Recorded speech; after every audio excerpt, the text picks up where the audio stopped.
Shopping mall থেকে শুরু করে ফুটপাতের দোকানে ভিড় করছেন ক্রেতারা। এদের কেনাকাটার আরও খবর জানাতে মোহাম্মদপুর থেকে যুক্ত হচ্ছেন সহকর্মী মেহেরিন আনি। আনি, জানাবেন শপিং মল কিংবা ফুটপাতের কেনাকাটা কেমন চলছে, দরদাম নিয়ে ক্রেতা বিক্রেতাদের কি মত?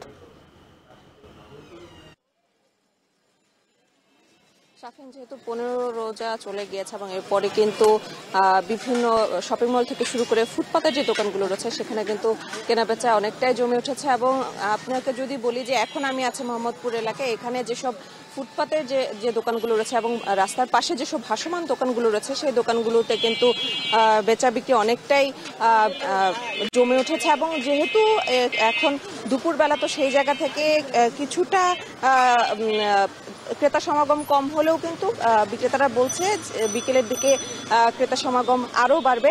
এবং এখন দেখতে পাচ্ছেন যে এখন যারা আসলে এই ফুটপাত থেকে কিন্তু স্বল্প আয়ের মানুষের পাশাপাশি কিন্তু অনেকে যারা আছে যে কিছুটা কমে কিনতে চান পরিবারের সদস্যদের জন্য, তারা কিন্তু এখানে আসছেন এবং তারা এই ঈদ উপলক্ষে পাঞ্জাবি এবং বাচ্চাদের পোশাক থেকে শুরু করে সব পরিবার প্রয়োজনে সবার জন্য কিন্তু পোশাক কেনাকাটা করছেন।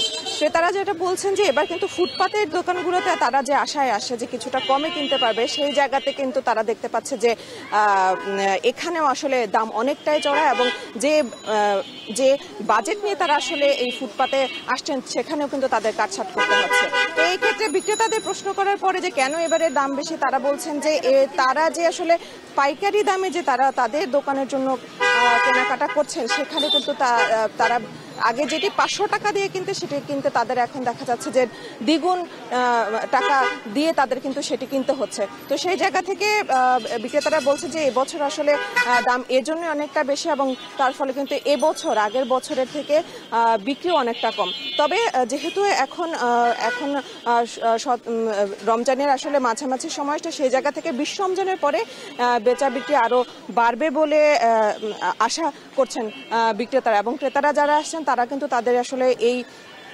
শেষ মুহূর্তের ভাগে আসলে তারা কিছুটা কেনাকাটা করে ফেলতে চাচ্ছেন, কেননা রোজার ঈদ যত ঘনিয়ে আসবে ভিড় কিন্তু ততটাই বাড়বে। তো সেই ভিড় ভাবটাটা আসলে অনেকটা এড়াতেই কিন্তু শপিং মল থেকে শুরু করে যেসব রাস্তার পাশের যেসব দোকানগুলো রয়েছে সেখানেও কিন্তু কেনাকাটা সেরে নিচ্ছেন ক্রেতারা। এবং তারা যেটি বরাবরই বলছে যে এবছর কিন্তু গত বছরের তুলনায় দাম কিন্তু অনেকটাই বেশি। তবে যেহেতু ঈদকে ঘিরে ঈদ সামনে, তো সেই জায়গায় তারা আসলে বাজেটের মধ্যেই যতটুকু সম্ভব তাদের কেনাকাটা করছে। তো এই ছিল আমার কাছে সর্বশেষ।